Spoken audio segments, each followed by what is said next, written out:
Hola a todos y todas. Hoy en el curso de Principios de Finanzas vamos a ver el módulo número 2 que corresponde a normativa contable y acá vamos a poder entender cuál es la legislación tributaria y cuáles son los principios contables generalmente aceptados que se usan en la contabilidad de las pequeñas y medianas empresas y también en los emprendimientos.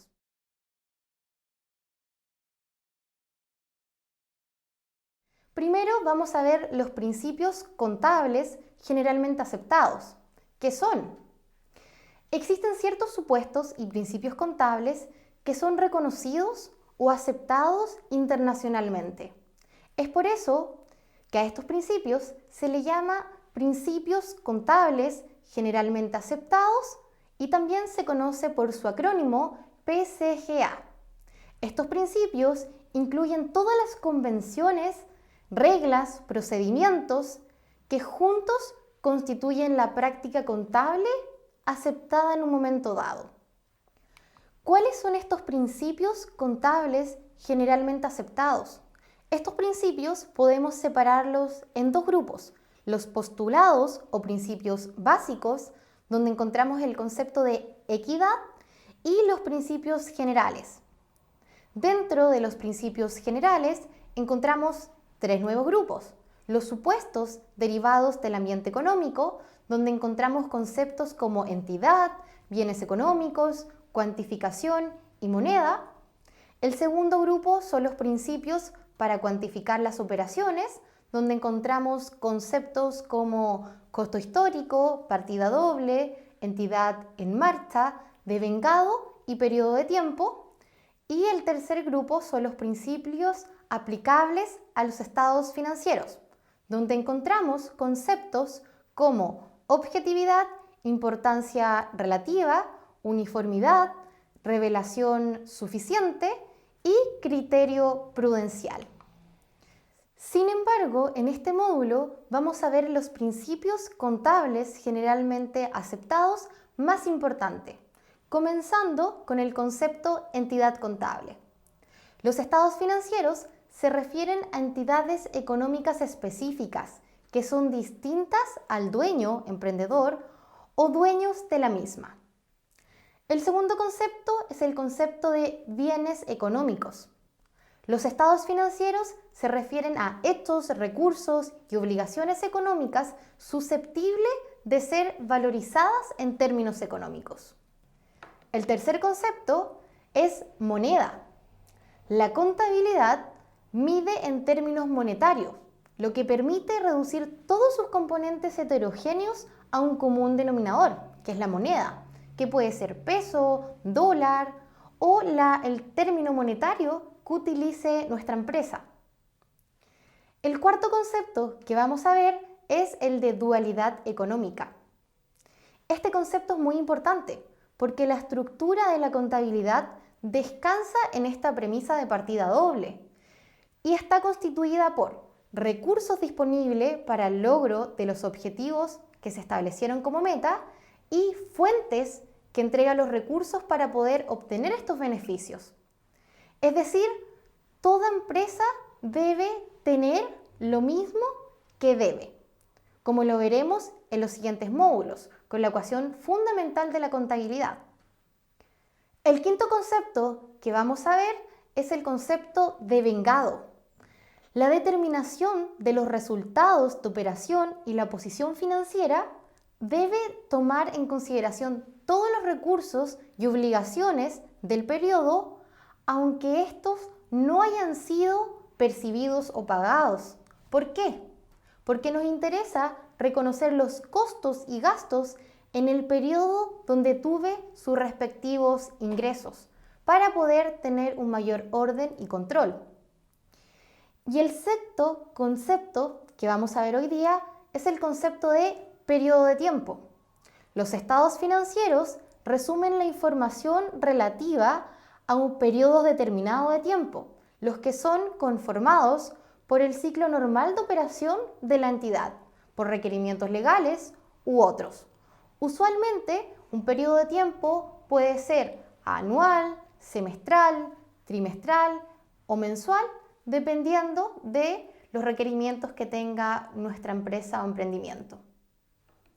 Con esto ya hemos visto todos los principales principios contables generalmente aceptados y vamos a comenzar a revisar la legislación tributaria, empezando por el impuesto de valor agregado, más conocido por su acrónimo IVA, el cual es uno de los impuestos más comunes y de fácil recaudación encontrados alrededor del mundo.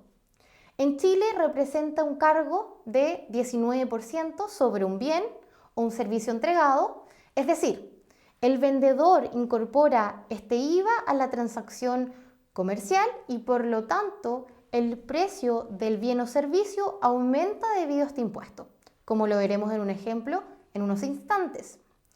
Cada vez que ocurre una transacción, el vendedor entrega el IVA de la venta al fisco y este, a su vez, debe devolverle el IVA que le cobran sus proveedores, de forma que no se duplique el cobro del impuesto.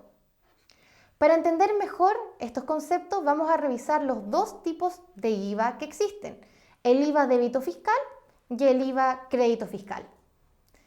El IVA débito fiscal es el impuesto al valor agregado recargado en las boletas, facturas, liquidaciones, notas de débito y notas de crédito emitidas por el concepto de venta y servicios efectuado en el periodo tributario respectivo.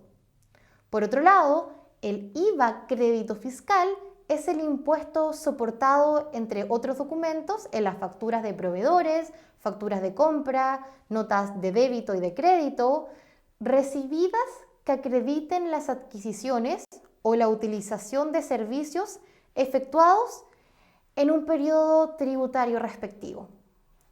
Y para comprender cómo funciona el IVA, vamos a revisar un ejemplo. Tenemos una empresa A y tenemos distintos ítems contables. Tenemos venta, costos con IVA, como las compras, costos sin IVA, como las remuneraciones, IVA a pagar y el resultado. Y tenemos dos columnas, una sin IVA y otra con IVA. Entonces, en el caso de las ventas, sin IVA corresponde a 100. Con IVA corresponde a 100 más su 19%, es decir, 119. En la segunda fila podemos ver los costos con IVA como compras, donde sin IVA equivale a 50 y con IVA equivale a 50 más su 19%, es decir, 59.5. Luego tenemos costos sin IVA como remuneraciones, que equivale a 30. Y con IVA estas remuneraciones se mantienen porque, como dijimos, no tiene IVA. Y así podemos determinar el IVA a pagar. En la columna sin IVA es 0 y en la columna con IVA va a ser 19 menos 9.5, lo cual nos va a dar 9.5. Y finalmente así obtenemos el resultado, que es 20. En el caso de Chile, el Servicio de Impuestos Internos permite declarar y pagar el IVA a través de su sitio web. El segundo impuesto que vamos a ver en este módulo es el impuesto a la renta. El impuesto a la renta puede ser de primera categoría, de segunda categoría, el impuesto único al trabajo, puede ser global complementario, impuestos únicos, impuestos sobre sociedades extranjeras y del Estado e impuestos sobre rentas presuntas. Sin embargo, acá nos vamos a concentrar en el impuesto de primera categoría, que es el que paga la mayoría de las pequeñas y medianas empresas, los emprendimientos y empresas en general. ¿A qué nos referimos con impuesto de primera categoría? En términos generales, son contribuyentes de la primera categoría quienes obtienen rentas de capital, ya sea por el desarrollo de actividades comerciales, industriales, mineras, entre otras. Estos contribuyentes, por las referidas rentas, deben pagar el impuesto de primera categoría, que en Chile es de un 27%. Para entender mejor, vamos a ver el siguiente ejemplo. Aquí tenemos el año 1, año 2, año 3. En la columna de resultado tributable tenemos que el año 1 fue de 60, el año 2 de 70 y el año 3 de 80. A este resultado tributable nosotros tenemos que descontarle el impuesto a la renta, que como mencionamos de un 27%. Entonces, en el año 1 el 27% de 60 va a ser 16.2 y eso se lo vamos a restar a los 60 para obtener la utilidad, que en este caso es 43.8. Vamos a realizar lo mismo en los años 2 y 3. En el año 2 obtenemos el impuesto a la renta 27% de los 70, que es 18.9, y así obtenemos una utilidad de 51.1. Y por último, en el año 3 obtenemos el impuesto a la renta 27% de 80, que es 21.6. Se lo restamos al resultado tributable y obtenemos una utilidad de 58.4. Con esto ya hemos terminado este módulo de normativa contable. Muchas gracias.